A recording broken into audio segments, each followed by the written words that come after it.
is the role of the timer, and that will be played by the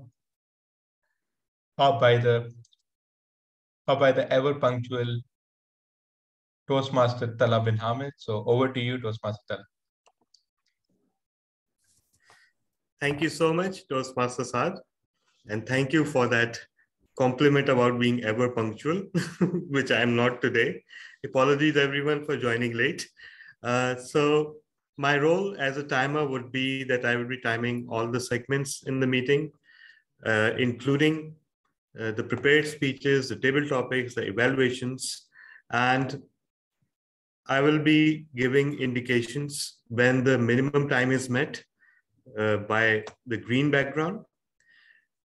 And for example, if a speech is 5 to 7 minutes, I'll be indicating green at 5, 6 with yellow, and red with 7.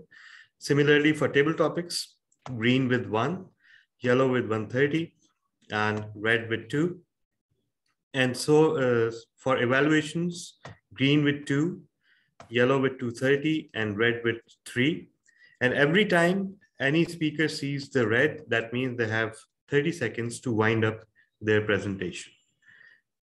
I will be presenting my report at the end of the meeting. Over to you, Toastmaster of the day. Thank you very much, Toastmaster Talha bin Hamid. So the next role is the innovation that you get with the Quantum Leap meeting. The Geek of the Week is Toastmaster Erum Rizvi. So Toastmaster Erum, it's over to you.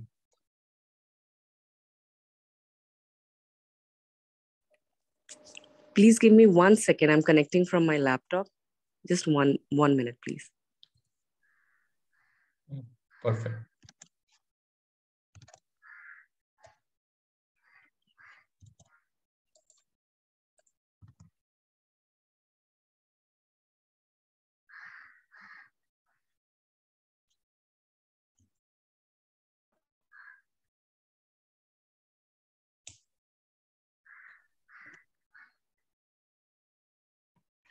All right. Am I audible?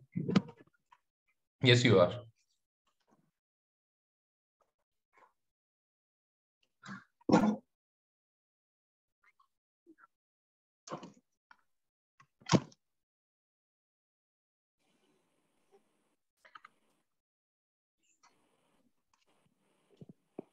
Good morning, fellow Toastmasters and guests. And today I'm going to speak to you about something and I'll tell you in the end whether it's a movie or a book or it's an article or whatever it is, which we have literally all seen. And if we really want to refresh our curiosity around where we come from, what it is, and at times we lie down on our bed at night and feel that, what am I doing here? What is the purpose? Why am I here? How did all these things come into being? Why do I get ideas? Why do I get crazy at night? Why do I want to survive? Why do I want to kill or not kill? Or what is stopping me from doing that? All of these questions, when come into your mind, you go back to your origin. And the origin is not from your mother's womb or your grandmother or going to just the people generation. It actually goes 4 billion years back when the first cell came into being. And when the first cell came into being, that came after 2 million years of the earth actually forming. That's when the first life came in. And that first cell, when came into being in water, that one cell once became 2. This is when the form lived up. And it actually took the first breath in the water. Ladies and gentlemen, I'm referring to a very science-fic, very quantum physics kind of a movie, which really even kids should watch. Its name is Lucy. I'm sure you all have seen it. And if you have seen it in 2014-15, You need to see it again with your kids. I sat down and saw this over the weekend for this role, just with my children, to hear the curiosity of what would come out of them. And I was surprised the questions they came up with. Now, I have a rule whenever I come here and become Geek of the Week that I don't open up the story, because if someone has not watched this, I will never be the spoiler here. And that's the rule of my life whenever I watch a movie. It's not that when I come back from the movie and then I said, "Arey, he died in the end." I would never do that. So whoever has not watched, I would recommend you to go to Netflix. It's there, and try watching the movie Lucy, where you would find the very famous characters over there, which is, of course, we have our Scarlett Johansson and we have our Morgan Freeman. The movie is directed by Luc Besson. It's basically based on novel. It's science fiction novel of French, which has been directed all over France, where you would see that in the movie. However, what this movie would give you in the end is a thought that how powerful a human is. And of course, what is the base of a human is the brain. Base of a brain is a cell. And that's what the matter is made up of. And that's what makes you think that if we are standing at a capacity of 10 and a dolphin, 10% capacity of usage of brain. And if a dolphin is standing at a capacity of 20, it does not need any telepathic kind of a electronic, mechanical instrument to pass on messages. It just does it with its brain with over a 10 kilometers pass. That's the kind of a power of just doubling up your brain. And how do we do that? Now, I'm not going to spoil the movie for you, but there are some things that I started studying over that if we just want to increase fractions, one of the basic things we need to do is, of course, coming to Toastmasters meeting, because it connects with us. It brings us to challenges. So it's a challenge. It brings us on the stage. It makes us get adrenaline rush. It makes us thinking. It gets us to write speeches, present them, go a step overboard than what life we were spending already. Number 2, maths. Keep on practicing, keep challenging yourself, go to websites, start doing this or solving the problems which are pretty basic. Number 3 is get kids. Help them in their homework.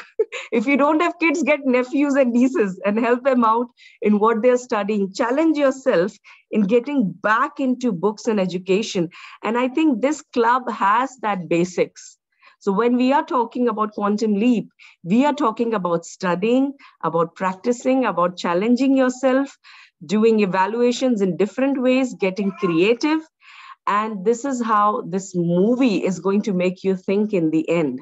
That, what am I doing? Am I just wasting my life going on with the routine? Or am I trying to expand this brain to a slightly little more fraction by challenging myself and trying to open up and be more knowledgeable? What I loved in this movie was, let me tell you what the core of this movie was. When Morgan Freeman told her that if human beings get the capacity of this much of knowledge, they will be a chaos. So Lucy, the character, of course, or Scarlett, she said, knowledge can never be chaos. It's the absence of knowledge that creates chaos. So once we have knowledge on board, there will be no chaos.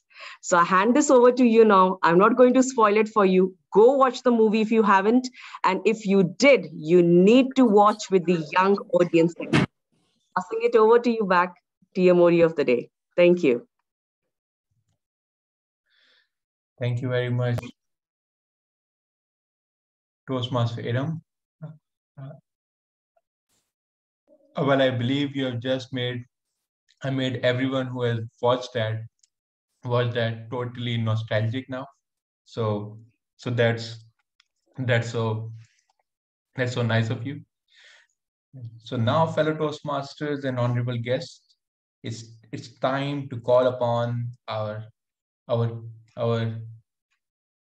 keynote speaker for the week. He is the winner a winner of the World Scholars Cup, and he's also a debate champion. Please welcome Toastmasters Shreyas Sharma, applying the abstract. Toastmasters Shreyas Sharma, over to you.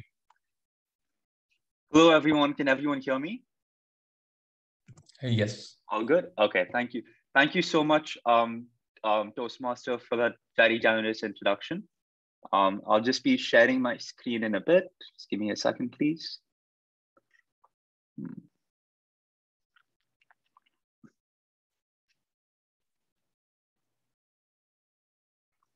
All right, is everyone able to see my screen? Yes, okay. We are. Okay, it's still visible, right? Even if I move back to the Zoom window. Okay, perfect. Yes. Carry on, Shreyas. All right, just give me a second.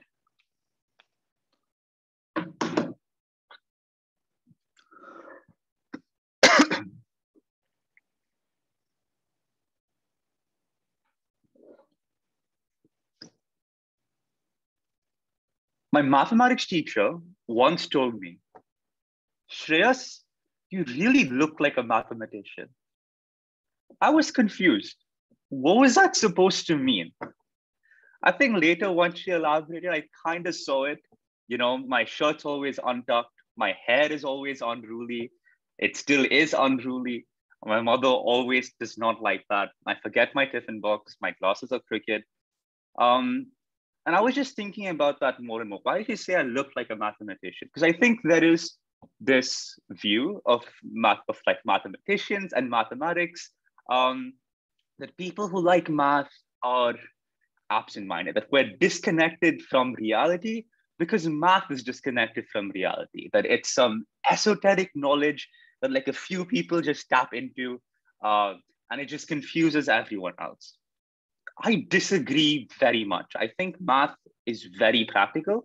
If not mathematicians, then certainly at least math. So today I'll be doing two things. So the first thing that I want to do is I want to show you some applications of math in real life. And I think this was what I was asked to show, how math manifests in our real life. And I'll be focusing in on like one specific example. But more than that, I want to take a slightly different challenge. And I'll reveal what that challenge is after I finish the first part. So let's get straight into the first part of my speech, applying math. Okay. So let's take this very specific example. I want you to look at the third graph on this slide, okay? So I'm gonna explain this really quickly, but just for some context, this was given to us during my economic theory class at school, right? So all these three graphs are essentially what they're trying to do is helping a firm, helping a company, helping a business analyze how much of a particular product they should produce in order to maximize the amount of profit that they make. So I think this is something that is relatable to a lot of people's lives, whether you're working in the business sector or not. At some point in your life, you'll probably have to sell things. And when you're selling things, it obviously makes sense to know, like, being able to construct functions and then sell at optimum prices. So here's the thing, though. I want you to focus just on the third graph. MC over here means marginal cost. Marginal cost refers to the increase or decrease in cost of producing one additional unit, right? So if I produce one more unit of this good, how much more will that cost me to make? And as you can see, this changes for different quantities of output. Marginal revenue is the same thing. It is the increase or decrease for one additional unit, but it's an increase or decrease in revenue. Okay, so the thing is, don't look at the first two graphs, right? We were just given this third graph and we were told that the maximizing profit point is when MC is equal to MR. And obviously as economic students, we asked our teacher, well, why is that the case? And well, the textbook and the syllabus said, this is the reason, right? Just look at this graph over here. Can you see my cursor? Just by a thumbs up. Okay, perfect. So to the right of Q max, we can see that the marginal cost is more than the marginal revenue. That means for every additional quantity of that product, so for every additional quantity of that product that is produced, the marginal cost is more than the marginal revenue, right? Which obviously means then you're not going to be maximizing your profits to the right of Q max because your cost is more than your revenue. But to the left of the Q max curve, why isn't that maximizing profit, right? So to the left of this line, why isn't this area maximizing profit? So when the marginal revenue is more than the marginal cost, you are making profits over here. But here's the thing, because marginal revenue is the increase or decrease in revenue for each additional unit, by moving from the left to the right, each time you know that you will get more marginal revenue. And therefore she explains, and the textbook explains, the profit maximizing area, or the profit maximizing point is when MC is equal to MR. Okay. I'm not sure about everyone, but I personally, when I looked at this, I didn't think this was elegant. I didn't think this was intuitive. I think the reason this wasn't intuitive is because I think if someone were given all the definitions that they needed, I don't think they would have come to this conclusion on their own. Because when I just told you, like, the reason why this is the profit maximizing point, maybe it felt a bit forced. Maybe it didn't feel as intuitive. It certainly didn't feel to me that way. The more I thought about it, the more I realized that the way for me to actually understand this was math. I'm going to take you through exactly the steps. Okay. So the first part is finding connections. Let's look at these three graphs, right? I want to figure out how this graph relates to this graph. And somehow we have to relate it to this graph too. So let's go step by step.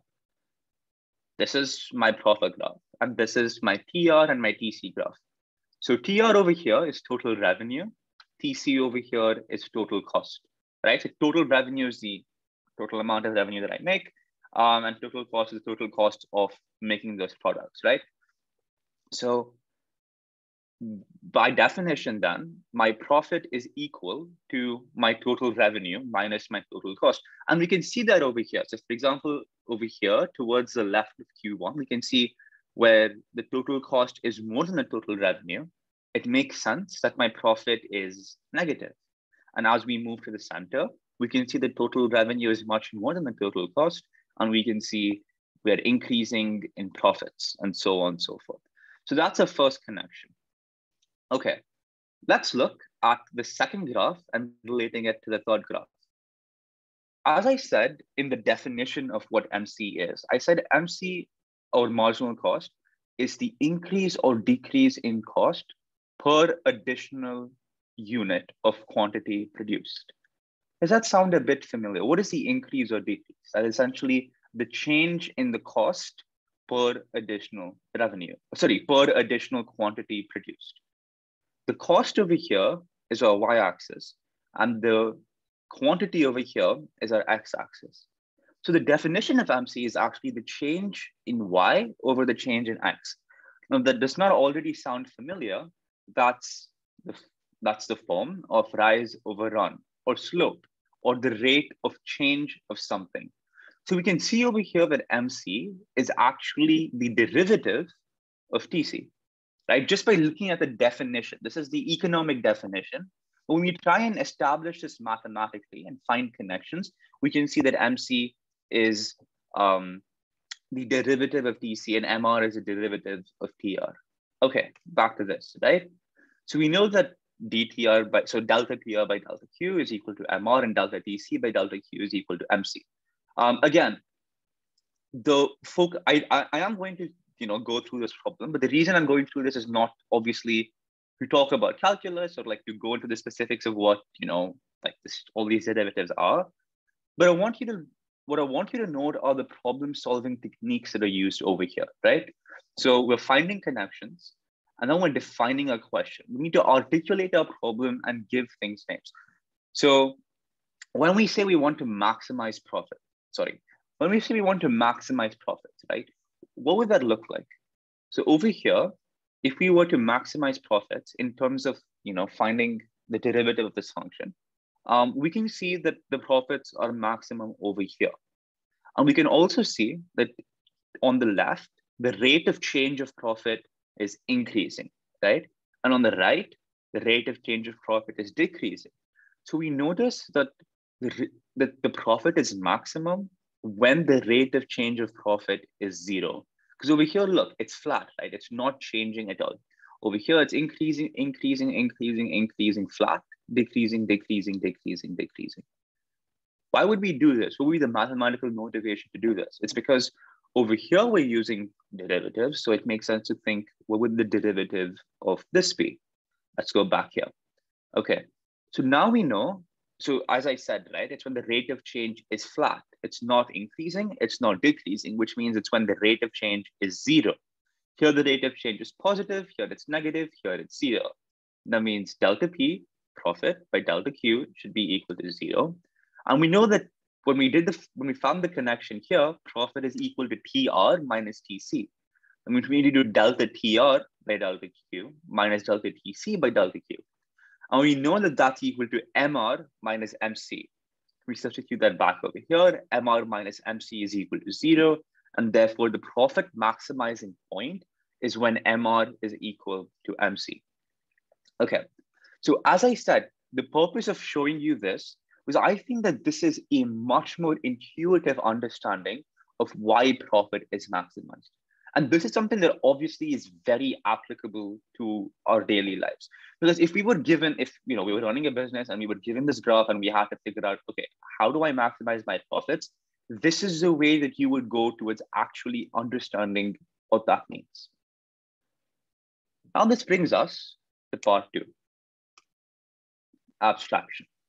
Okay. I want to make a confession. What I've said so far, the past 10 minutes, are actually very much the easy part of my speech. Because if I'm being honest, I feel like you already knew this. In the sense that I already feel like everyone here knows that math is very important in your daily life.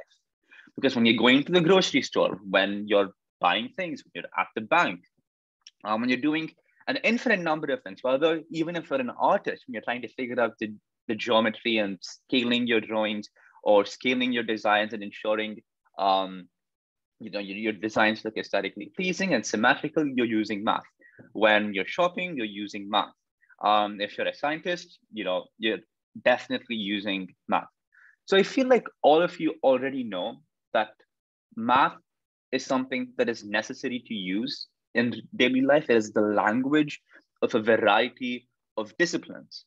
But I think this is obvious. People might disagree, right? People might disagree that math is useful. And I think an interesting analogy that people might use to disagree is saying, take English. English, or language skills are obviously very useful. I'm using it right now. You use it in physics, you use it in quantum physics, you use it in economics, because you obviously have to write everything in English, right? But that doesn't mean that analyzing Shakespeare is incredibly useful. Like the language skill might be useful, but like being able to analyze Shakespeare, is that useful? So similarly over here, obviously math is useful in a variety of aspects of our life. But is the pure math that like mathematicians do with like math gets scary when like you start seeing less numbers and like you start seeing more words and you start seeing like weird shapes. So when math gets really abstract, is that useful? I want to make the case that it's incredibly useful, which is why I think even though a lot of students may not like it, it is a very integral part of every education system. Okay, allow me now to make my case. So this is just a quick example, right?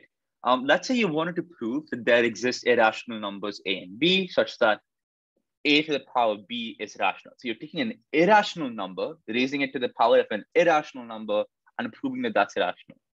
Here's a hint. Consider root 2 to the power of root 2. What a mathematician would do would be to abstract this problem to simpler truths. The law of the excluded middle. That's just a fancy way of saying everything is either true or everything is either false. right? Now make assumptions. Let us say this expression over here, root 2 to the root 2 was true. Let's say this is, so let's say that this is rational. Let's assume that it's rational. Well, if it's rational, then obviously we've already proved our statement, because root 2 is an irrational number A, root 2 is an irrational number B, and root 2 to the root 2, if we assume it's rational, well, obviously it's irrational. But then obviously the question comes, what if that's false? What if root 2 to the root 2 is irrational? Well then, take that same number, once again raise it to the power of root 2, right? And obviously a to the power b to the power c is the same as a to the power b into c. So over here, that's root 2 to the power of root 2 into root 2, which is equal to root 2 squared, which is 2, which is a rational number. So again, the elegance of this is not the point. The point here is look how we came to this conclusion. Look how a mathematician would prove this. Abstract to simpler truths and make assumptions. Okay, I think abstract math is beautiful, right? I think Einstein once said that pure mathematics is in its way the poetry of logical ideas, right? But more than just beautiful, I think it's abstract math is incredibly useful for the problem solving skills that it develops. Because when I said earlier, like learn how to define your problems, right? Or like make assumptions, create your own world sort of. I like to borrow the idea and the words of mathematician John Conway. And here's what he says, right? He says, you know, people think mathematics is complicated. Math is a simple bit. It's the stuff we can understand. It's cats that are complicated. I mean, what is it in those little molecules and stuff that make one cat behave differently than another, or that make a cat? And how do you define a cat? I have no idea. I think this holds incredibly well because mathematics is generalizing things, taking things from specific instances. So in physics and biology and economics, these are specific applications.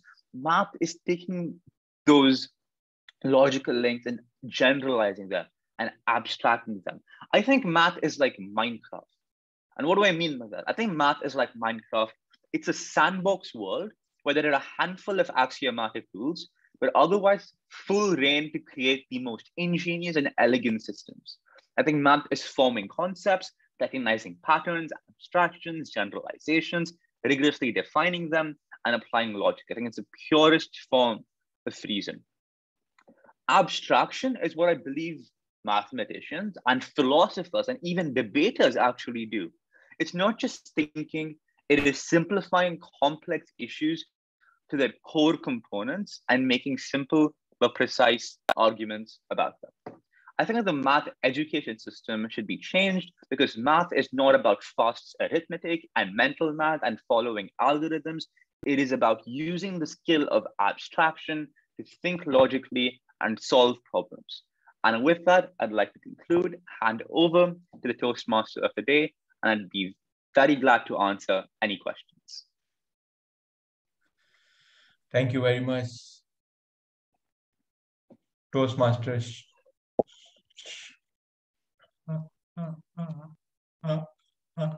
Shreyas, for that enlightening keynote. Even a person like me who is not a big fan of math actually found it pretty cool. So thank you for that. So audience, any question for our speaker? You can just unmute and just speak out. Yes, DTM Talha. First of all, thank you so much, Shreyas, for that absolutely amazing keynote. And I hope I'm pronouncing your name correctly. So you said that maths, our common perception of maths and the education of mathematics, right, needs to be corrected. And I wholeheartedly agree with you because for me, even I've observed that when we ask people to study mathematics or physics, because that will have a real impact on how they get through life, they said that, we are not good at it. we will flunk it, we'll fail it. So what's the use? So how to convince these people? Because what I say to them is that it's just it's about you knowing what maths is and how to use it rather than acing it. But people are too obsessed, especially people with kids and of course with the educational journey. So how do you address that? Okay, that's an awesome question. I think I also relate to this because I have a little sister, and okay, so I love math, and my little sister absolutely hates math. Like she hates it, right? And my family is obviously very confused, like understand how to handle that. But I think it's common, and I think I don't blame my sister, and I don't blame anyone who does not like math in the current education system. And the reason being because I think the current education system sort of treats math education like teaching children to be like computers. And what do I mean by that? Because if anyone here has any like experience with like programming, like obviously what a computer does is you give it instructions, like you give it an algorithm. And what the computer is really good at doing is taking those instructions and following those steps and then coming and giving an output. I think this kind of algorithmic thinking, which obviously is an important skill, right? Because when you are in real life, you will have to learn obviously how to compute some algorithms. But I think this is what, unfortunately, education systems boil down the entire of mathematics to. So it teaches children, okay, look, you want to solve the quadratic formula, here's how to do it. Reduce it to this form. Then you take A, then you take B, then you take C. Then you do minus B plus or minus. Then you have to do the long division and you get the answer. This is the answer. So when students learn, it's like, okay, fine. So this is step 1, step 2, step 3. What happens when they get stuck on step 3 and they don't remember step 4? Because they've learned it like an algorithm, right? However, if you learn math from the first principles, if your teacher teaches you actually how to prove those things and teaches you like the problem solving aspect of it, maybe you won't be able to get the best marks in the math examination. But if you learn from first principles, I guarantee you that if you were given enough time, like unlimited time in the math exam, you can solve all of it, even if you forget all of the formulae, because you know how to derive them yourself. So I think when people don't like math, it's because I don't think that the human mind and like the creativity of the human mind, and especially the creativity of someone who likes math, should be reduced to algorithmic thinking. And as to how to solve this problem, I think the first step, and I think obviously we can't make huge changes to the education system now. I think that's unreasonable. I think this is something that's entrenched. I think that's obviously something that government bodies set, and it's going to take time to change. But I think what teachers can do realistically as a small change in the short term would be something along the lines of when they're teaching a topic, start off by showing the proofs. Start off by showing the children what is the motivation for learning this, what are the applications of it, and how do you come to these formulae? So I hope that answers the question. Any other questions? Oh, no worries. Anyone else want? Yeah. I want to ask any. Yeah. To ask a question to Shreyas. So Shreyas, you've touched upon a very interesting area of enabling people that fundamentally detest math to find the joy and passion. So if I was to ask you to give me an example of application of math in an area which is of great interest to all people, say for example, music or movies, which is something which cuts across universally, which connects a lot of people, would you have been able to, in your experience, find any correlation between those areas which is of great interest and something as dry as math? So if there is an example, please do share with us. Sure. Okay. So when I try to convince my friends that, math is something that's awesome, I think again, I'm just going to go through some common interests. So the first, I think it's something that you already touched upon, music. Math is very much related to music, right? So when you're, learning scales, when you're looking at like the frequency of the notes and of chords, I think that the mathematical beauty, or like when you look at it and you're understanding how those chords work, it very much clicks. Like you can understand and see how the math works. But I think beyond that, because I think like the math of music is something that's a bit unaccessible. I think the simplest, most direct way of making math something that excites people is probably statistics. And I think why this is the case is because this can be applied to absolutely any field. So, for example, a lot of my friends, myself included, are very into sports, right? And when you're into sports and like you're, maybe like they have like that. Okay, so for example, there's fantasy premier leagues, or like you have fantasy leagues within cricket and football, and you're trying to make an educated guess as to which players are going to perform the best, right? Being able to analyze those like statistics and seeing, okay, and really seeing like those concepts like play into action. Because I think what really helps a student is seeing, okay, so they learn what mean, median, mode is, and they learn like how probability works, or conditional probability works. And then they see some piece of math that says, okay, and like it shows them step by step that this player is probably the most likely to win this award. And then they see the player actually winning the award, and then they see the reasons why, or like they see the mathematical like step-by-step proof. I think that's when it really clicks for them. So I'd say a good intro, like a good introduction to math is probably statistics. I think for people who are like art oriented or visually oriented, geometry is really cool because it makes math more accessible by not relying on like long steps and sentences and words. You can just do like visual proofs. And it kind of shows people like the beauty of math. So that's my answer.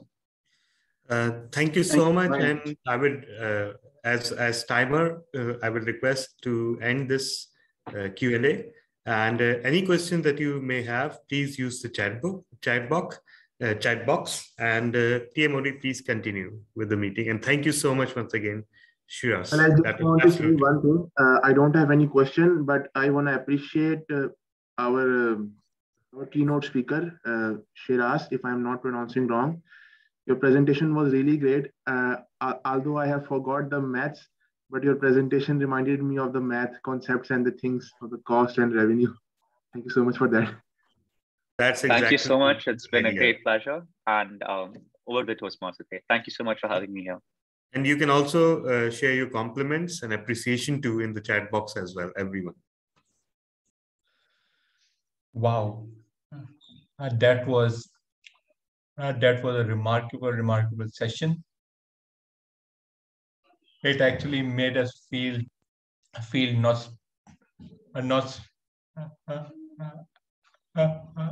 nostalgic about the days we did maths.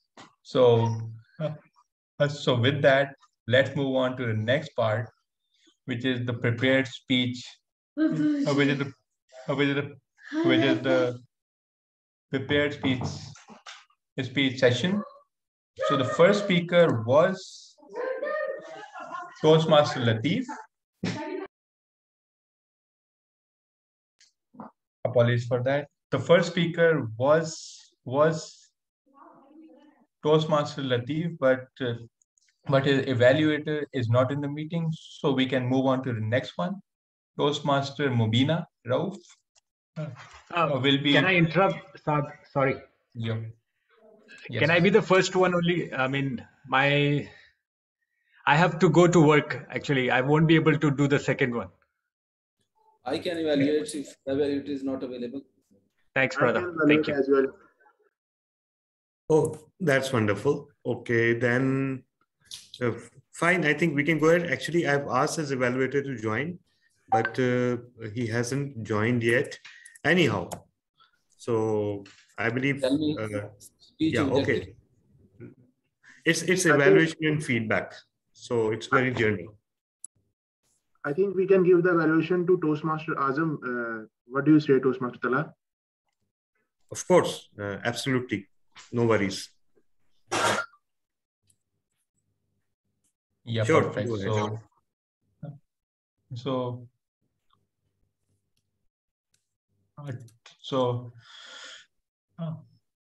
Toastmaster Azam, please explain the speech purpose. over to you. Thank you very much. Toastmaster Latif Mansoor Ali is going to present his Level 1 Project 2 evaluation feedback. The title of the speech is Kick the Idiot. And the timing of the speech is 5 to 7 minutes. The purpose of the speech is to give a speech and receive the feedback, and he will implement that feedback on his next project. Thank you, and over to you. Thank you very much. So it's over to you. Over to you, Toastmaster Latif. Take it away.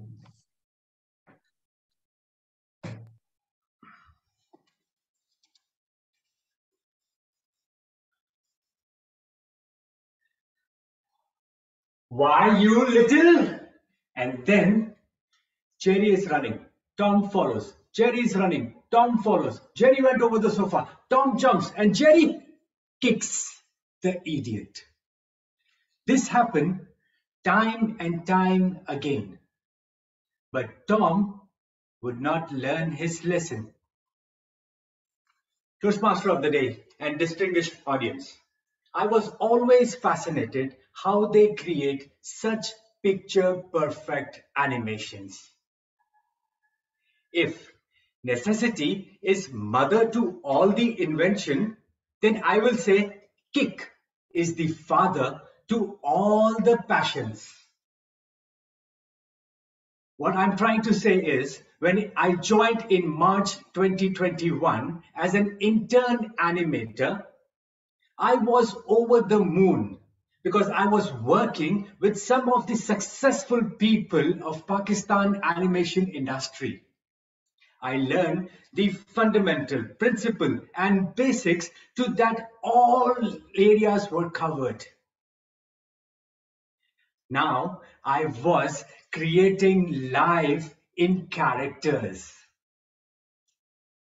Very soon, I was happy enough to do what I wanted to do always. But find out that my fellow colleagues are not happy. To my curiosity, I asked the studio owner why they are not happy. They should be doing as what they love to. He said, these all are slave of life. I didn't understand at first, so I asked him. He said, these people, they take off when they are stuck into some household issues. They take financial loan when they fall into some financial crisis. I had a daunting task to do. Two options. Either I stay here in Pakistan for the rest of my life, or go back to Middle East and do what I am attuned to. Let me remind you few of points which make us fall in these traps. I myself will be the Tom the idiot and talk about fool, lies and paradise. Jeff Bezos, the founder of Amazon, he says, the only thing I will regret is not trying. So I said, why should I regret? I will also try. I spoke to few of skillful animators who was interested to have a startup. But somehow I could not crack a deal. And that reminds me, kick the idiot who believe that I have to do something different other than what I am doing to be successful. Elon Musk, he says, failing is an option. If you're not failing, you're not innovating enough. For all my years, all the startups which I wanted to make and did not happen reminded me, kick the idiot that who believes that there is a fairy tale for everyone. I needed more clear picture to make my decision. And I decided to dig into lives of few successful people. I found out that many of these successful people were first startup backed by their parents or influential family people. Many of them were able to deceive their fellow people and friends to remain on top. So whatever you hear, stay motivated, stay focused, keep your eye on the big prize, is all good enough to write it on the blog and hang it on the wall. As this does not happen to the world I belong to. Just because I belong to a working middle class who is toiling, hustling, and sweating for this 9 to 5 rot, married and sprinting to cover my day-to-day needs, guiltless, innocent, as no one ever offered me any options or my opinions were never sought. Kick the idiot who says life is good for talented and hardworking people. Since we did not go to high elite schools, we don't have influential people, we don't have a surname, they all have unfair advantage. And what I am left with is their scrap. So kick the idiot who says life is fair. Now, as I have grown out of this assumption, as I know that majority of people who starts at the bottom will remain at the bottom, no matter what you do, if you are born as a Tom, you will never become Jerry. Whatever you do in your life, there is no pot at the end of rainbows. So fellow audience, kick the idiot and work harder, as that's the only option you have as you have started from the bottom. Toastmaster of the day. Thank you very much, Toastmaster Latif, for that inspiring speech. So now I would like to call Toastmaster Azam for the speech evaluation. Over to you.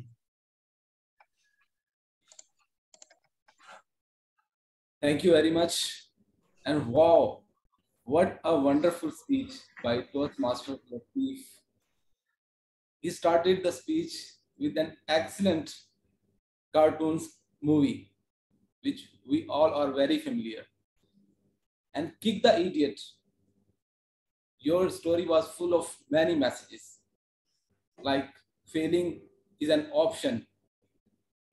And we cannot succeed if we do not take the chances. Either this will result in the success or that will be result in the learning. So that is a wonderful speech, wonderful opening, body and conclusion as well. During the speech, your voice was very clear, vocal variety was excellent, eye contact, impressive, gestures were extraordinary. You use the stage very excellently. When you were saying that walking, you even walk on the stage. You came forward, you move back, bring your face close to the camera, and that all is very engaging for the audience. That actually your gestures and vocal variety improve the value of your speech. And your comfort level was also excellent. And obviously you created interest through your story, through your props, and through your gestures. Now coming to the area of suggestion, and I think it's the toughest part of your speech. And I would suggest that that is very interesting actually story. And I feel that some smile was missing. You smile very little during the speech, as it's like a humorous speech. And I think there are a lot of options to smile, and that could engage the audience and result in more interest for the audience as well. And I also feel that your voice was moving somehow up and down, but not going on the extreme level. So I think you can work on the actually voice modulation of your speech. And these are, I think, the only two suggestions. And third suggestion, I think the spotlighting. I think the timer should not spotlight in the start, because it was creating a distraction for the audience, because they are actually getting trouble in focusing to the speaker. And overall, that was a wonderful speech. I really enjoyed. The text was excellent. The delivery was extraordinary. And looking forward for your more projects from your side. Thank you, and over to you, Toastmaster of the day. Thank you very much, Toastmaster Azam. So now is the time for the speech commendation. At the first we have Toastmasters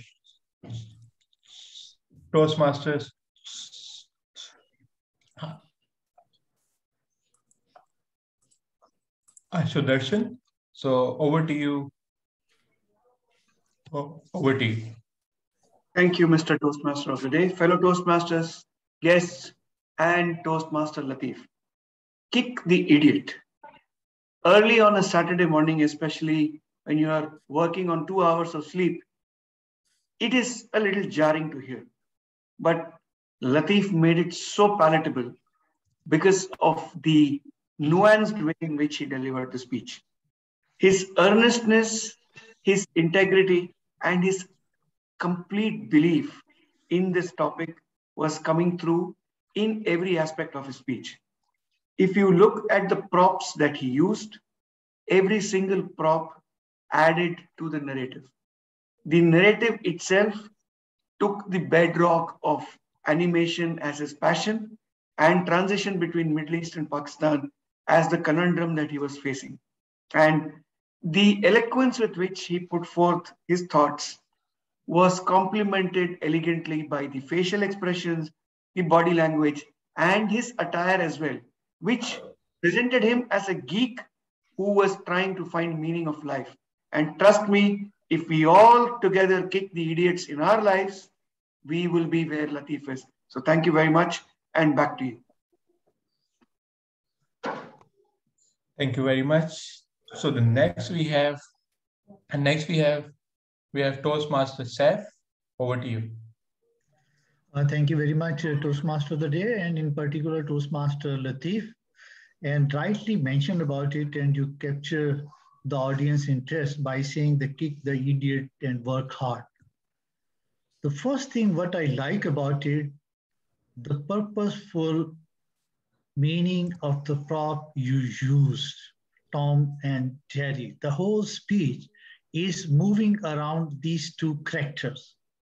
What I like most, the confidence, you was calm and confident throughout your speech. It shows that you wrote the speech, you practice the speech, and that's the reason the confidence appear while delivering the speech. I really enjoy your speech. Over to the Toastmaster of the day. Thank you very much. So next we have the recommendation. First it's me, Toastmaster Saad. So that's a very tough job because I can't even copy the first person to give give a recommendation. So Toastmaster Latif, a mind-blowing speech as always, but uh, uh, just the two part that I would like to recommend. First one which I usually uh, uh, I usually say to you, use a bit more vocal variety. Number one, number two, you actually started off with a nice smile on your face, but then over the course uh, uh, uh, um, that was missing. That's about it. Well done on that. So so, so the next person for the recommendation we have Toastmaster Osama. Over to you. Thank you so much, Toastmaster Saad, for giving the stage. Well, I would congratulate you, Toastmaster Latif, for giving such an awesome and amazing speech. It was looking like the words are coming from your heart. But as you know that we want to see you a more better and influential speaker. So there is just one stretch goal which I thought would recommend you. You were giving a great speech, but one thing which I think was missing in your speech was that while you were telling us about the middle classes hustling, so it was although you were saying it by your voice, but it was not looking like in your face expressions. So I think you have to work more on your face expressions. All in all, it was a great and efficient speech. So work on more on your face expressions. That's it from my side. Thank you. Thank you very much, Toastmaster Osama. So with that, now it's time to move to the next speech. We have sorry, feedback from the speaker. Okay. Yeah. Apologies. So so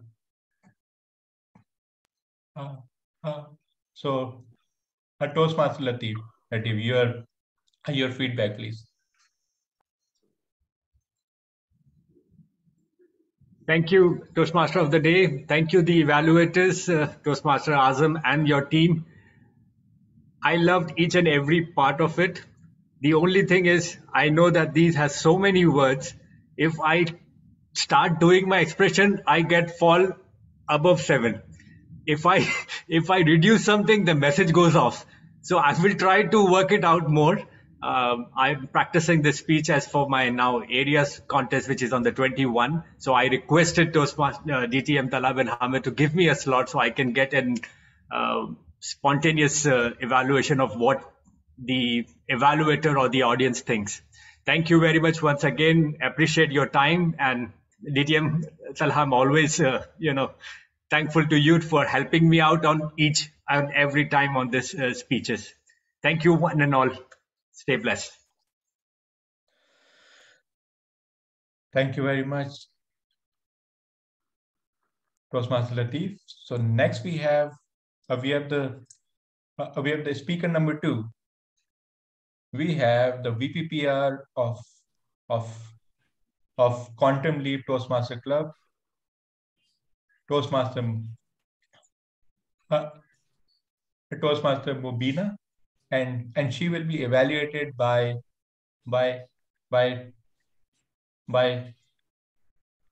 Toastmaster GK Ajit. Over to you. Thank you. Thank you so much, Toastmaster Saad. I hope I pronounced your name correctly. Today, Mubina Rauf is delivering a speech from level 3. The project name is Connect with Storytelling, and the path is Innovative Planning. Let me read out the speech purpose statement. The purpose of this project is for the member to practice using a story within a speech or giving a speech that is a story. Timer Please note that the time allotted for this speech is 5 to 7 minutes. And I wish all the best. Mubina, over to you, Toastmaster of the day. Thank you very much. So over to you, Toastmaster Mubina.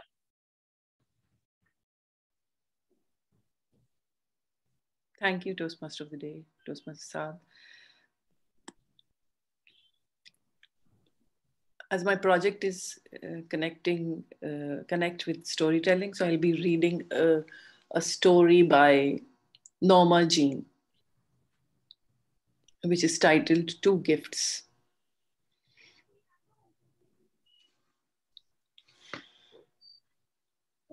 Mr. Toastmaster, fellow Toastmasters, good evening. Once again, good morning and good evening to, according to your time zones. As we get older, there are certain gifts which, given or received as a child, stand out in our memories for a variety of reasons. The gift I was given and treasured most was a doll named Patsy. She wasn't originally mine, but was my younger sister's Christmas gift. But on holding Patsy, I immediately fell in love with her and couldn't bear to part with her. Luckily, my sister was quite happy to exchange dolls. From then on, Patsy was defiantly my baby, and I continued to love her dearly and would have died for her. That was until I received a real live baby in the form of a little sister. Overnight, Patsy mysteriously turned into being just a doll. I was on my way to the children's Saturday matinee at the local cinema when I happened to stop to look in the window of the gift shop at the corner of our street. There were lovely fair-eyed knitted gloves, pretty flowered handkerchiefs, rose-patterned teacups and saucers, and fancy padded coat hangers, all in pretty boxes. Seeing all these lovely gifts reminded me that it would soon be Mother's Day and my mother's birthday. Wouldn't it be nice, I thought, if I could give my mother something really special, something I'd bought myself? So I ventured inside and asked about one item I was sure my mother would love. The lady must have seen my disappointment when she told me the price. But she had a suggestion which immediately lifted my spirits. She pulled out a large book from under the shop counter and wrote my name in it and the item I wanted to buy. And in return, I paid her a penny from my 6-pence pocket money. It meant no sweets, which means lollies, that day, but I didn't care. At the age of 9, I'd made my very first lay-by and felt like a grown-up. From then on, every Saturday on my way to the cinema, I called into the shop and paid a penny, which the lady dutifully recorded in her big book. The day before Mother's Day, I paid the last 2 pence. As the lady wrapped the gift in brown paper and tied it with string, I attentively signed the book to say I had collected my lay-by. I thanked her and excitedly left the shop. "Be careful you don't drop it," she called after me. Once outside, the gift tucked securely under my arm, I skipped the short distance home. Too excited to wait till Sunday, I excitedly thrust the parcel on my mother's lap, and I stood by her side, hopping from one foot to the other, as she painstakingly untied every single knot in the string and slowly peeled away the brown paper as if she were unfolding butterfly wings to reveal the box. My heart was racing. Then, as I bit into my bottom lip, she carefully began to lift the lid. "Do you like it? Do you like it?" I asked excitedly, before the contents were even revealed. Set in the box was a green cut glass ornamental tray and several matching pieces, one being a ring holder, which would stand on the tray. It was a dressing table set. Was my mother delighted? Well, that dressing table set traveled from England to Australia and back 4 times.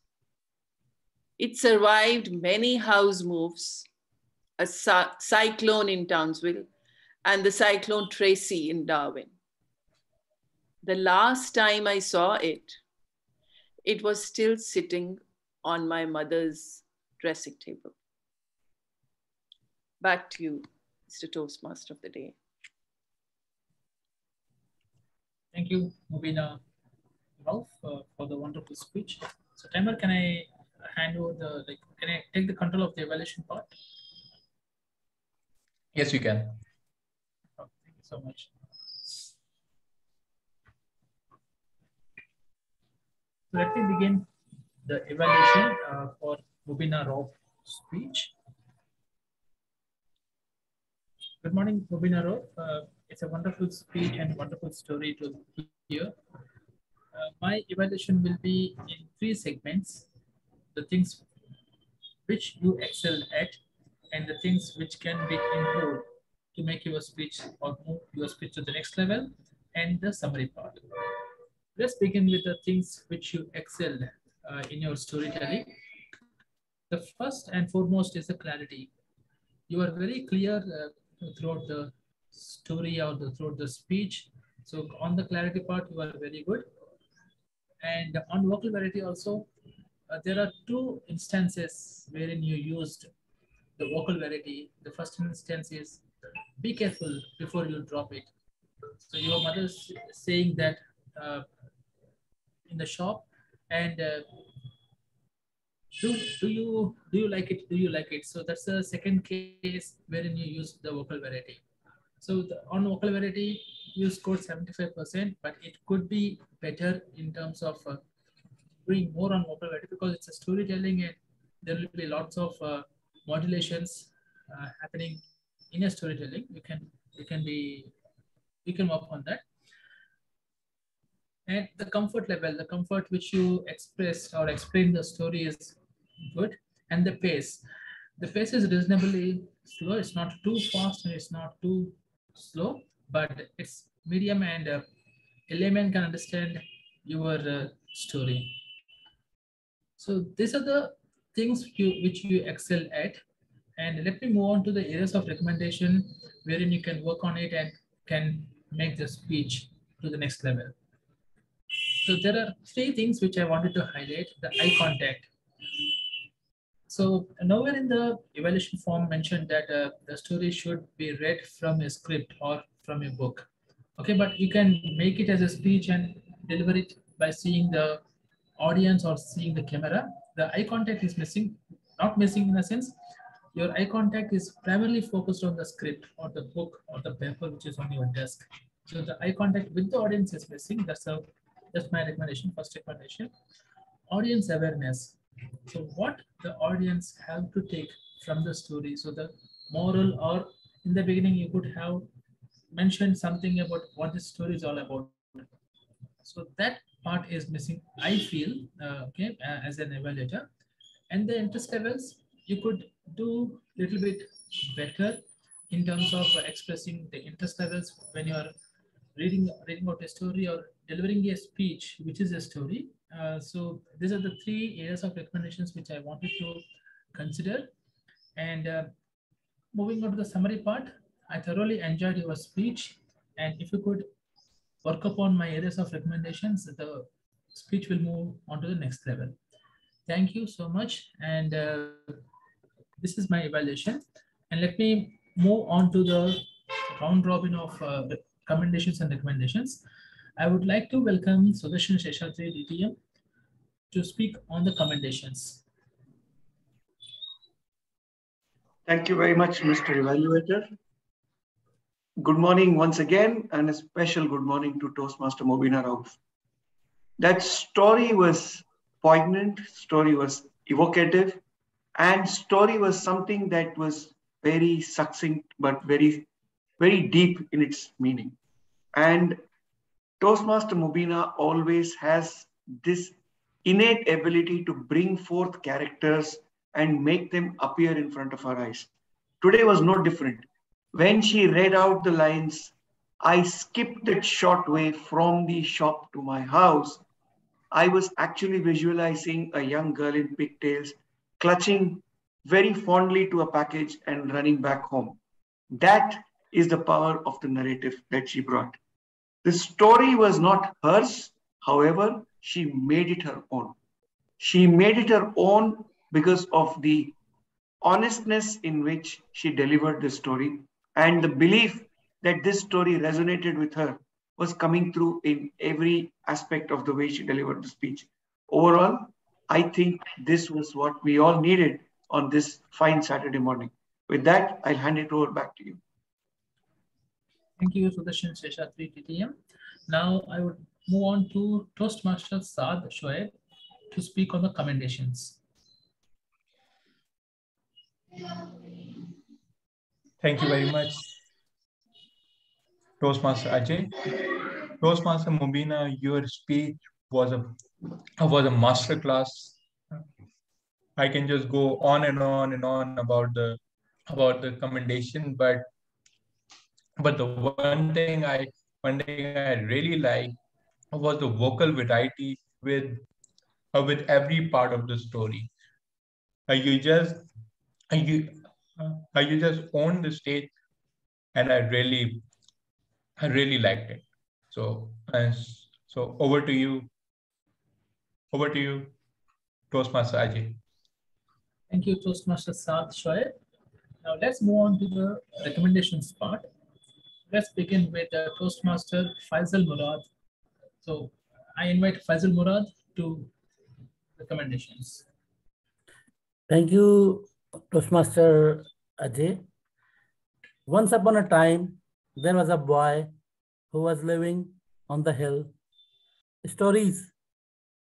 These stories, whenever we read or we heard or we are narrating to our kids, these stories bring the nostalgia and get us into a deja vu moment that actually works. Toastmaster Mubina, I have only one recommendation to you, that is work on your opening. You should not start with the explanation of your project, that as my project is connect with the storytelling, because this job was already done by your evaluator.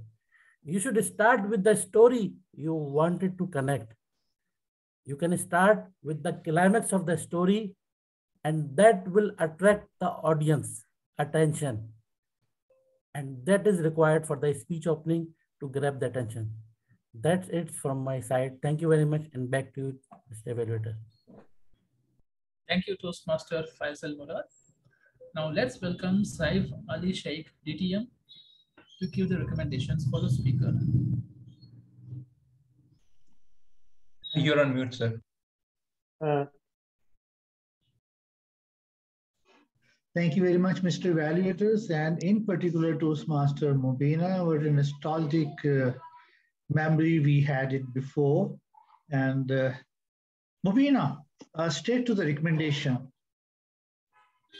The energy levels, what I have seen is very low. Maybe you have less sleep today and the Saturday morning. The second thing is that if you want to reinforce the message during the story, you must have a proper pauses in between the segment of your story. And what I miss, Mubina, what I miss in your story, the dialogue between the characters. You just narrated in a single pattern, monotonous way what you are delivering the speech. Overall, it is wonderful and looking forward to have more speeches from you, Toastmaster Mubina. Thank you, Saif Ali Sheikh, DTM, sir. So now let's move on to the speaker. So if you have any feedback, please provide. Mubina Sheikh, Mubina Rauf, I'm so sorry. Good morning once again. Well, I love the evaluations, especially the recommendations part. Some and commendations too. Thank you so much for appreciating my speech. I will try to work on the recommendations like voice modulation. Some of you said could be more. We can improve it, and eye contact. Because I was reading a story, so I thought maybe I should read it out in a kind of an expressive way. But obviously I was not on the radio, it was a screen, and I should have some eye contact with the audience. Thank you so much for your always helping me out with your very practical suggestions, and I try to adopt them and will try to do that in future too. Thank you so much for appreciating me all the time. Thank you. Back to you, Toastmaster. Thank you, Mubina Rauf. I hand over the stage back to the Toastmaster of the day. Thank you. Thank you very much, Toastmaster Ajay. So now, fellow Toastmasters and honorable guests, after a quite energetic, prepared speech part, we now move to the timer that have both the speakers qualified. Yes, both the speakers, both the lead evaluators, and all the round robin evaluators, because all those are to be voted immediately. So yes, all have qualified. Perfect. So please float the polls, and with that we would we'd like to move on to the most exciting part of a Toastmaster meeting, which is the table topics. And for that, I would like to call the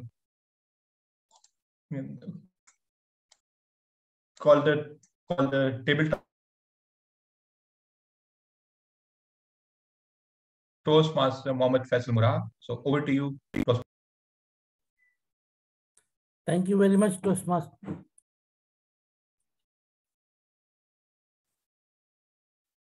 Thank you very much, Toastmaster of the day.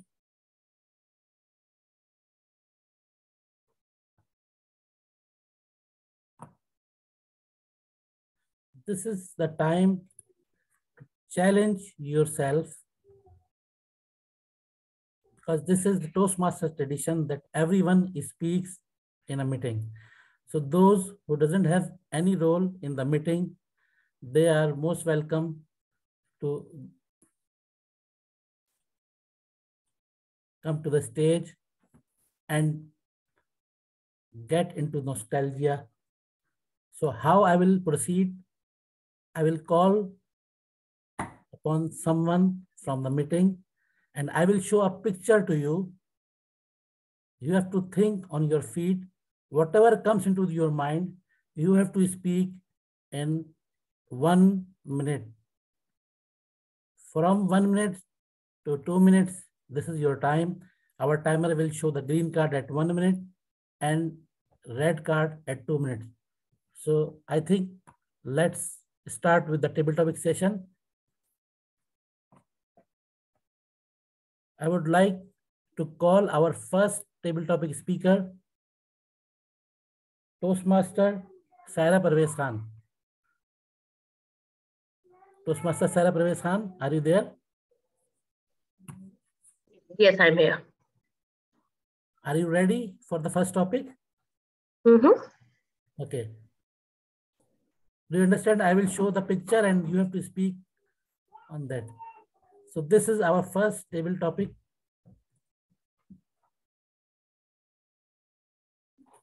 For you, Toastmaster Saira Parvez Khan.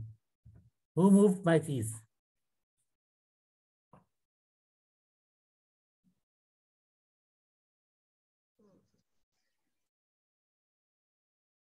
Thank you, Toastmaster Faisal. Who moved my cheese? If I remember correctly, it's a very small book, 65 or 70 pages, but really a great book. Can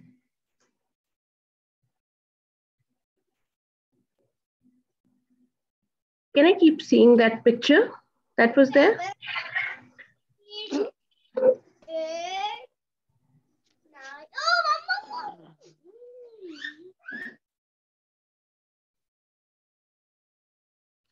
So this is about some sudden changes that the world is experiencing. I think the inspiration for all of us should be, as we just listened to Toastmaster Latif, I would say that life is not fair.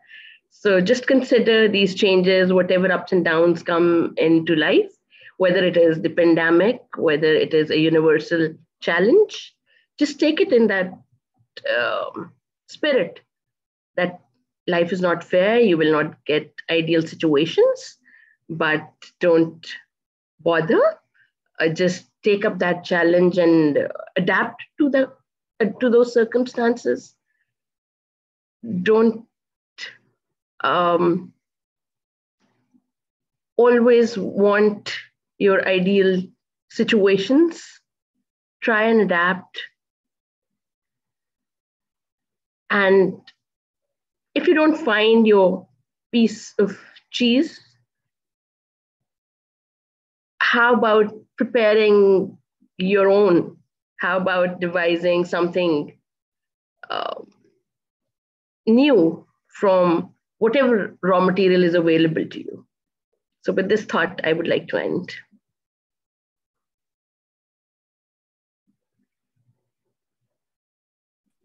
Thank you very much. Now we will move to our next table topic speaker. But before that, I would like to inform that you don't have to speak on the sentence or the title written in the speech.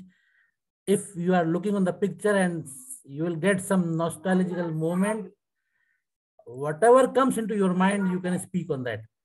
Okay, so let's move to our second speaker. I would like to call Toastmaster or guest Mudassir. If you are there and you wanted to participate. Assalamu alaikum. Walaikum salam. Are you there and ready for the second topic? Yeah, sure. Can I take the next one after that? I just have to check my door. Someone came just now. Okay. So please, thank you very much. Mr. Abdullah Ijaz, Toastmaster Abdullah Ijaz, are you there?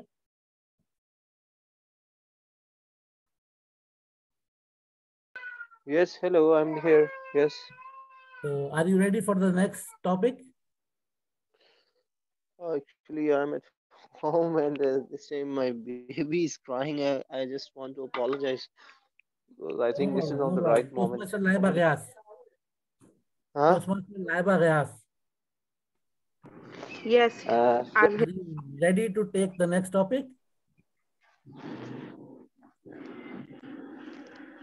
Yes, please do assign your topic. Okay. So your topic is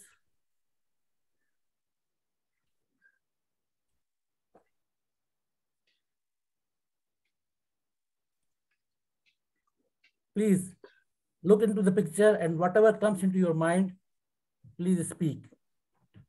Toastmaster La Bagayas. Okay. Starting from 2019. 2019 was a year of peace and love. We were enjoying our life. We were doing what we want to do. We used to have freedom of everything. We used to attend in-person Toastmasters meeting in 2019. And then 2020 came. And all of a sudden, the scenario changed. We moved towards Zoom and we started to attend in-person Zoom meetings. But people say that Zoom meetings are useless. I don't agree with this. Zoom meetings are awesome. It's a chance to make a friends from all over the world. Then a scenario again changed. We moved towards hybrid. And these years are adopting, and we are adopting the scenario of hybrid Zoom and something like that. Then comes to 2020. People are just 22. People are just hoping for the best.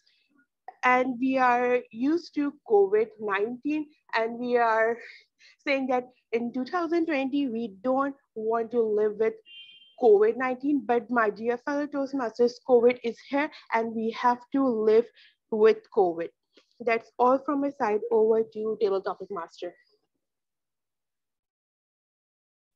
Thank you very much. And now we are moving to our next table topic speaker, Toastmaster Abdullah Ijaz. Are you ready?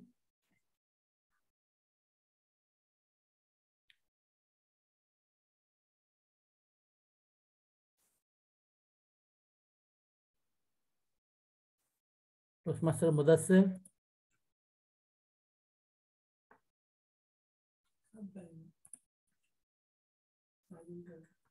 Azam Ali. Yes, I'm here. So are you ready to take the next topic? Yes, I'm ready. Okay. So our next topic for Toastmaster Azam Ali is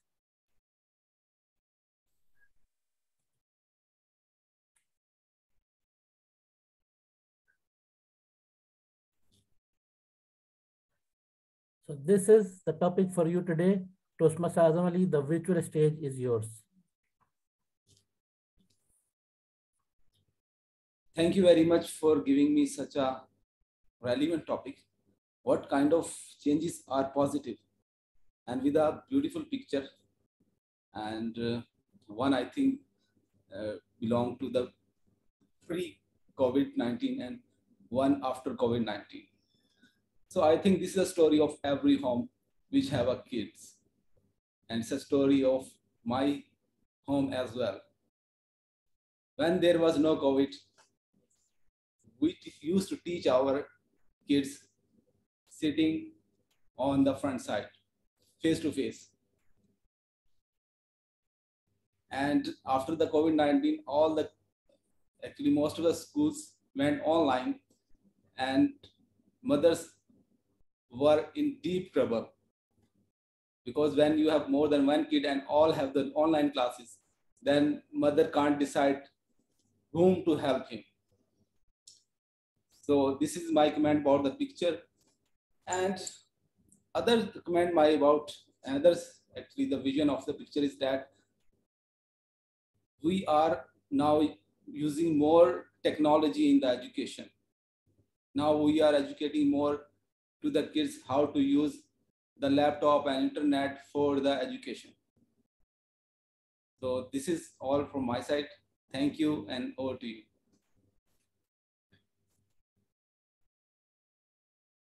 Thank you very much. And as we are over the time, so this is the end of table topic session. Thank you very much, and back to you, Toastmaster of the day. Thank you so much and surprise. Actually, Toastmaster Saad had to leave. He had some work-related emergency, so I have to take over as the Toastmaster of the day. Thank you very much, and let me tell as a timer that everyone qualified, and as the vote counter, I will be floating the poll shortly for best speaker. And without further ado, I will hand over to our journal evaluator, our honorable president, DTM Saif. Over to you. Let me unmute myself first before talking. Mr. Toastmaster of the day, fellow Toastmasters, it's time to have immediate feedback. And that is the beauty of Toastmasters meeting. And I will moving towards our language evaluator, Toastmaster Mubina Rauf.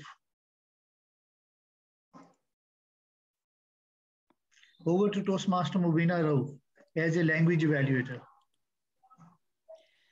Thank you, Mr. General Evaluator, Toastmaster DTM Saif. The word of the day, I'll start with the word of the day, which was nostalgia or nostalgic. Used rarely during the meeting. Toastmaster Saad used it twice, and DTM Saif used it, and then Toastmaster Faisal used it many times. Thank you so much. And he used it in different forms. When the purpose of selecting a word is to use it during the meeting. So please try to find ways to use it. I know this word is not a frequently used word, but we should try at least to use the word that has been selected for a particular meeting. Coming to my report, what an awesome meeting it was. I have 3 pages of the things that I've noted, starting from the Geek of the Week to the speakers, to hear the curiosity. It's an intriguing phrase by Toastmaster Erum. The base of human is brain, and the base of brain is cell. And then Toastmaster meetings make us get that adrenal rush. Am I trying to expand my brain? And knowledge can never be chaos. It's the absence of knowledge that leads to chaos. And then there was Shreyas, amazing in applying the abstract, starting from untucked shirts and unruly hair to is math disconnected from reality? And he told us that no, it's not. It is intuitive, and we should be able to define our questions and have that mathematical motivation. And then he said, analyzing Shakespeare is not useful. Well, I have been doing that for quite a long time. Not useful, actually. Entitled path of maths, fancy way of saying everything is either true or everything is either false. And abstract math is beautiful, poetry of logical ideas. Wow. But he also said that maths is simple, and as compared to maths, cats are more complicated. Good. Math is like Minecraft, purest form of reason. And he gave us a very strong message about maths education, which should be changed. I'm totally with him. Coming to the speeches, Tom and Jerry. It was lovely. Kick is the father to all the passions, creating life in characters. The only thing I will regret is not trying. There is a fairy tale for everyone. Beautiful. Kick the idiot who says life is fair. Yeah, he should be kicked. If you are born a Tom, you can never be Jerry. Wow, great ideas. And the evaluators also used beautiful phrases and words to evaluate the speeches, the nuance, palatable, conundrum, eloquence, a geek trying to find the meaning of life. And then quite a lot of words, which I have missed too. That is my report of good usages. And not so good, I didn't note any, because I think we are second language, English is our second language, and we have that, freedom to use it in a slightly different way as compared to native speakers. Back to you, General Evaluator. Thank you very much, Toastmaster Mubina. As usual, comprehensive grammarian report. We are calling it, what we are calling, I forget, that language evaluators. Thank you very much. So nice of you, Toastmaster Mubina. Let's move to the counter report. Very quickly, Toastmaster Sharma. Thank you so much, President Saif Shaikh, for handing over the stage. Well, I will now let you know about the inappropriate interjections like and, well, but, so, and some sounds like ah, and which were used by you all guys while you were speaking. First of all, there was our keynote speaker, if I'm not pronouncing wrong, Shreyas. He used one time and 3 times. And then there was Toastmaster Azam. He used 3 times and 2 times. And Toastmaster Laiba used 7 times. And Toastmaster Mubina used 2 times and 3 times and. And Toastmaster Saira used 2 times and Toastmaster Saad Shoaib used 3 times Stage is yours now, DTM Saif Shaikh. Thank you very much, Toastmaster Osama. And let's move to the general evaluations report from my side.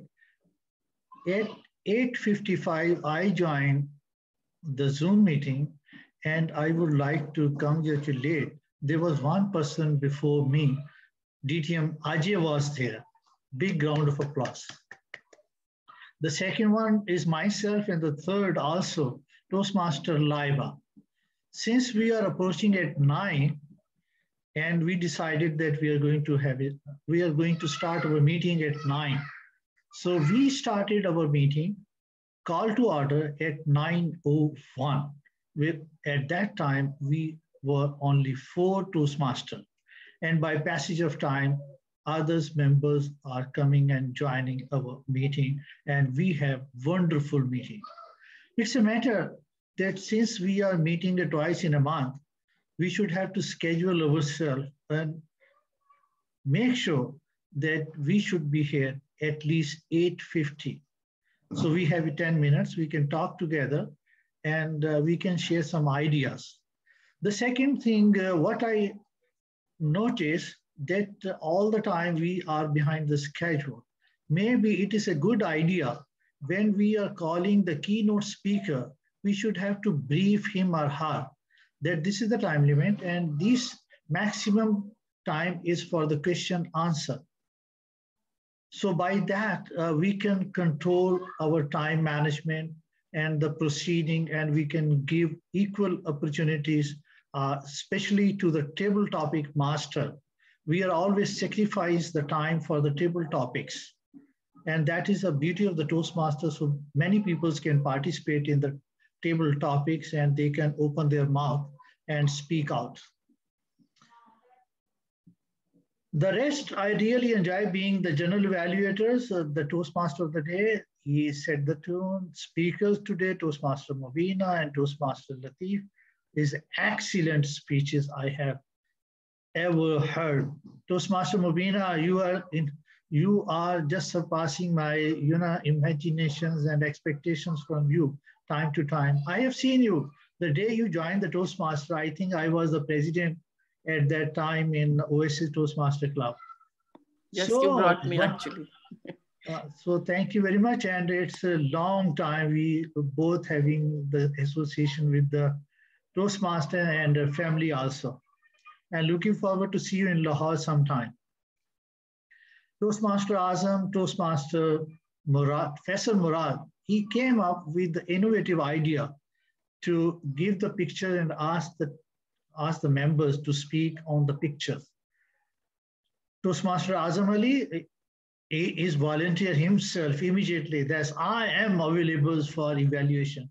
That is a good approach. I really appreciate. Toastmaster Saira is welcome, and you might feeling the cold, same like me, that I have a temperature over here at 11 in Lahore and raining. So I can understand about your situation. And Toastmaster Ajay, wonderful. And I really appreciate for your time, your wisdom, and your contribution toward the quantum leap.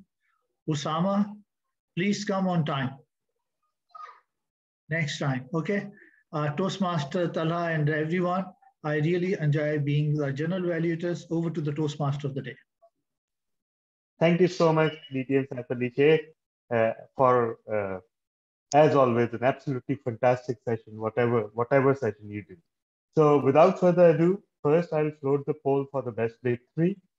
And I'll say just one thing, and that is that DTM Saif actually provided me with a template which had suggested timings. And ironically, as the timer today was late, and as soon as the timer joined the meeting started going off track in terms of timing. So yes, I will look at the recording, and yes, you're right that maybe the keynote speech and the Q&A were the major part of the delay because everyone else was bang on time. I accept the responsibility, and I'll try to do the timer roll once again. And that time, I will try to improve things. So thank you so much for your input. But please appreciate that we were also well within our hidden buffers. And those buffers are hidden for a reason. They will never be disclosed. So forget about them. That's a secret between myself and the president. So with that, I once again hand over to our president. And everyone, please vote for the best big three. Thank you very much once again. In the Toastmaster, we are wearing many hats. Sometimes the evaluator, the assignee, and sometimes is again the president. Do you have a vote counter reports ready, Toastmaster Talha? Yes, sir. Yes, sir. It is ready. Shall I present it? Please make the announcement. Okay, great. So the best speaker award for today goes to Toastmaster Latif Mansoor Ali. Best lead evaluator goes to distinguished Toastmaster GK Ajay. Congratulations. Best table topics goes to Toastmaster Laiba Gayas. Congratulations again. And the new introduced category, Best Round Robin Evaluator, very interesting because all of the evaluators got quite a few votes, but by a small margin, DTM Sudarshan, Best Round Robin Evaluator. And finally, the best big three goes to our general evaluator, DTM Saif. Over to you, sir. Thank you very much, Mr. Toastmaster of the Day, acting Toastmaster of the Day. And we are fast approaching at 11. Let's have a comments from Toastmaster Azam. 30 seconds, please, Toastmaster Azam. Thank you very much. This was actually a wonderful meeting to attend. It's a great learning experience. Particularly the idea of on-spot evaluation is great. And it's actually speed up the thinking and learning. And I really appreciate this idea. I enjoy the speeches part, Geek of the Week. This is also another excellent idea of this Advanced Toastmaster Club. And I think the 30 seconds are over. Thank you. Thank you very much. So nice of you, Toastmaster Azam. If timer can allow me 1 minute more, so I can take Saira also. Toastmaster please Saira. Go ahead. Sure. Thank you for giving the opportunity to share my comments. As usual, it was a very useful session. Toastmaster Erum's Geek of the Week session was great. She is, as usual, I just love her style and the way she conveys her message. And then the speeches, they were fascinating as well. The evaluations, I overall enjoyed the session. Thank you. Thank you very much, Toastmaster Saira. Let's move to Toastmaster Faisal Murad. He is from Eastern Province of Saudi Arabia, I believe. Toastmaster Faisal, you are with us. Yes, sir.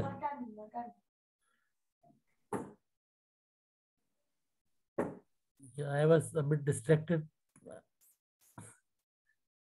Yes, I have joined from Al Khubar, Saudi Arabia. I am actually part of your old Division O. Last year I was TMOD for the Division O, and my home club is SLFE Toastmasters Club. I am a charter member of Quantum Leap Toastmasters. Thanks DTM Talha bin Hamid for taking me on board, and I really enjoyed this meeting. Hopefully, we will be continuing in similar matter. I think today we have I think our attendance is disturbed. We can work on that. That's it. That's it. Thank you. So we'll make a note about the attendance, and let's move to the last comments from Toastmaster Osama.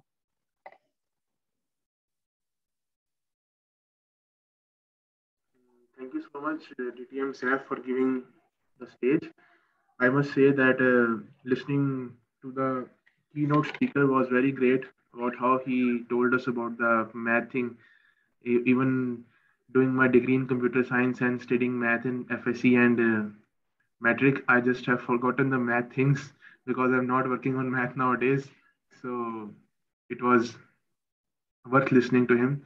Apart from that, the way Toastmaster Latif Mansoor told us about Kick the Idiot, it was really awesome as well.